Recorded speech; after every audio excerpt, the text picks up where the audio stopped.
Express news కి స్వాగతం. సంగారెడ్డి జిల్లా ప్రభుత్వ ప్రధాన ఆసుపత్రి జీజీహెచ్ ను జిల్లా కలెక్టర్ క్రాంతి వల్లూరు ఆకస్మికంగా తనిఖీ చేశారు. ఈ తనిఖీ సందర్భంగా ఆసుపత్రిలో సిబ్బంది హాజరు పట్టికను పరిశీలించారు.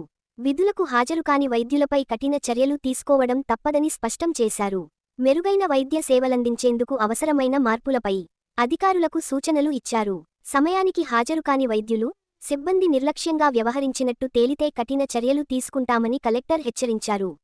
ప్రజలకు నాణ్యమైన వైద్య సేవలు అందించే బాధ్యత ప్రతి ఉద్యోగి నెరవేర్చాలని కలెక్టర్ స్పష్టం చేశారు.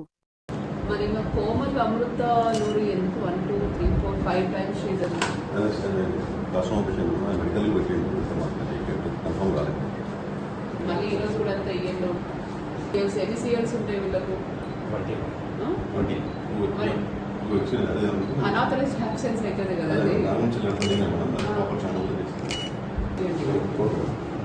ఇట్లాంటివి 20 CLs అంటే 2 CLs ఎక్స్ట్రా తీసుకోండి.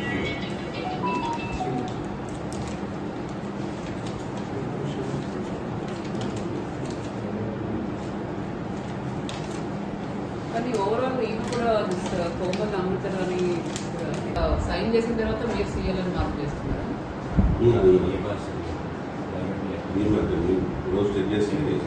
మరి ఎట్లా సైన్ చేసినారు? రాకుండానే సైన్ చేస్తున్నారు. మళ్ళీ మీరు దాని మీద CL అని రాస్తున్నారు. ఇక్కడ కూడా చూడండి, ప్రతిసారి వీళ్ళు ముందే సిగ్నేచర్ పెట్టిపోతున్నారు. అదే అవుతున్నట్టుంది. ఎవరి కంట్రోల్లో ఉంది రిజిస్టర్? ఇక్కడ 3 times జరిగింది ఇదే మంత్లో. దే సైన్డ్ అండ్ మీరు క్రాస్ చెక్ చేసి CL రాస్తున్నారు. దీనికి కూడా షోకాస్ ఉంది CL. కోమల్ 2 to 4 మరి మీరు సర్ప్రైజ్ చెక్ చేసుకునే యాక్షన్ మీరు తీసుకోవాలి కదా. మీరు రిలైజ్ చెక్స్ అయినా చేసి మరి వీళ్ళు ప్రజెంట్ ఉంటున్నారా లేదా, లేని వాళ్ళకి మీద యాక్షన్ తీసుకోవాలి. నిన్న ముస్లామా కేసు ఏంటండి, బయట పడుకోవడం